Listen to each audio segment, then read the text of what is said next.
कहानी इतिहास के सबसे बड़े जौहर की, जब रानी पद्मिनी के साथ हजारों छत्राणियों ने कर लिया था आत्मदाह। अलाउद्दीन खिलजी ने आज से ठीक 720 साल पहले चित्तौड़गढ़ किले पर कब्जा जमाया था। वह किले में दाखिल होता उससे पहले ही चित्तौड़गढ़ की रानी ने हजारों छत्राणियों के साथ जौहर कुंड में कूदकर आग को गले लगा लिया था। इतिहास में जौहर की गाथाएं भरी पड़ी हैं। ऐसा ही जौहर हुआ था आज से तकरीबन 720 साल पहले। यह वो दौर था जब दिल्ली की सल्तनत पर अलाउद्दीन खिलजी का कब्जा था। ऐसा कहा जाता है कि जब खिलजी ने चित्तौड़गढ़ किले पर जीत हासिल की तो रानी पद्मिनी ने हजारों छत्राणियों के साथ जौहर कुंड में कूदकर आत्मदाह कर लिया था।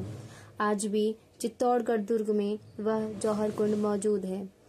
इतिहासकारों के मुताबिक सन 1303 में 26 अगस्त की वो तारीख थी जब रानी पद्मिनी ने हजारों छत्राणियों के साथ जौहर की आग को गले लगाया था। मलिक मोहम्मद जायसी ने 1540 में पद्मावत में इसका जिक्र किया है। इसके अलावा कई अन्य किताबों में भी रानी पद्मावती के उस जौहर का जिक्र है। कहानी की शुरुआत होती है सिंघल द्वीप से, जहां पद्मिनी अद्वितीय सुंदरता और बुद्धिमानी की राजकुमारी अपने पालतू तोते हीरामन के साथ रहती थी। हीरामन बहुत चतुर था और उसकी बातें दूर दूर तक जानी जाती थी। एक दिन तोता हीरामन चित्तौड़ के राजा रतन सिंह तक पहुंचता है और उसे पद्मिनी की सुंदरता के बारे में बताता है।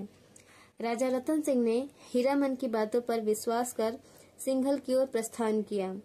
उन्होंने पद्मिनी का स्वयंवर जीता और विवाह कर उसे चित्तौड़ लाए।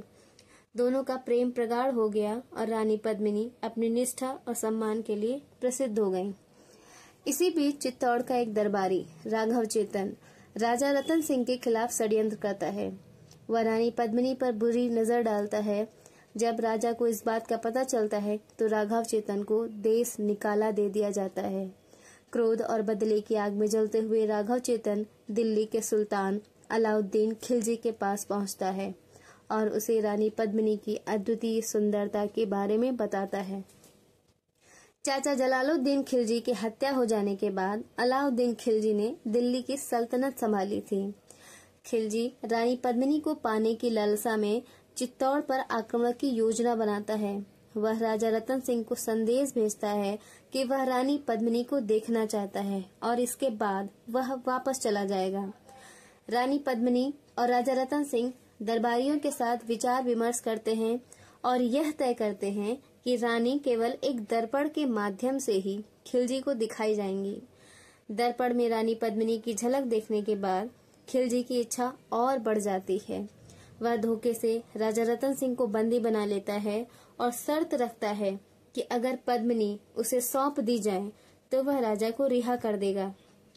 रानी पद्मिनी ने एक योजना बनाई। उन्होंने खिलजी को संदेश भेजा कि वह उसकी शर्त मान लेंगी, लेकिन वह अपने सेवकों के साथ 700 पालकियों में आएंगी। इन पालकियों में सेविकाओं की जगह सैनिक छिपे होते हैं। रानी की योजना सफल होती है और राजा रतन सिंह को छुड़वा लिया जाता है। अलाउद्दीन खिलजी के पास बहुत बड़ी सेना थी। वह जब दिल्ली से चला था तो उसे भी इस बात का अंदाजा नहीं था कि चित्तौड़गढ़ में इतना संघर्ष करना होगा। खिलजी की सेना चाहकर भी किले में दाखिल नहीं हो सकी। ऐसे में सेना ने किले के बाहर ही डेरा डाल लिया और आवाजाही के रास्ते को रोक लिया। वह लगातार 6 माह तक यहाँ डेरा डाले रहा। इस दौरान न तो खाने पीने की कोई चीज बाहर से आ सकती थी और न ही कोई बाहर जा सकता था। समय बीतता जा रहा था। किले के अंदर की रसद कम हो रही थी। ऐसे में प्रजा की रक्षा के लिए राजा रतन सिंह ने युद्ध का ऐलान कर दिया। भीषण युद्ध हुआ। राजा रतन सिंह ने बहादुरी के साथ खिलजी का मुकाबला किया, लेकिन उसकी भारी भरकम सेना के आगे राजपूत सेना टिक नहीं सकी।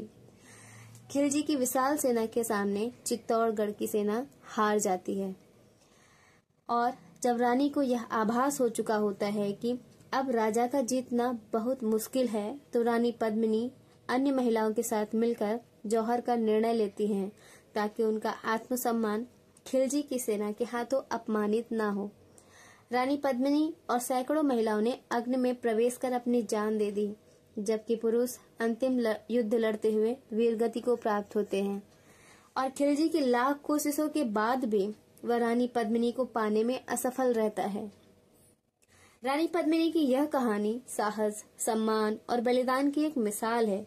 उनके इस अतुलनीय बलिदान को भारतीय इतिहास में हमेशा याद रखा जाएगा।